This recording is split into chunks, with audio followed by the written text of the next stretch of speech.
flash ay ginamit na lang para mag-clear. Mitch, ang binibitaw ni Kusei. Kaya naman si Oy makukuha na Setsui. Ay, bakit? Ayun ang Blacklist, wala ng heavy speed. Pero speaking of, i-clear ni Edward yung mid.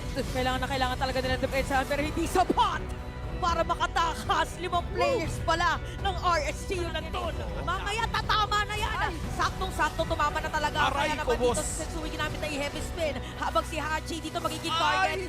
Pinasok pa ni Madalikod, napakagandang hook. Si Hachi pa rin matatamaan nila doon. Ginamit na yung Petrify. Mawawala ng buhay si Nats. Ginamit na rin yung heavy spin. Pero free hit lang para kay Kusei. Habang yung Lord pero mapakitlaw! Napakasakit na damage dito from the Kaya ni Demon Kai. Task Force RSG at 2.3K para dito sa ating game. Ang hirap ngayon na para sa side pala ng Blacklist na hanapin si Kusei. So 5-1 na 10 KDA na pala. By the way, ginamit na dito ang flicker. By the way ni Haji, hinahila pa nga. Saan ka na pupunta? Para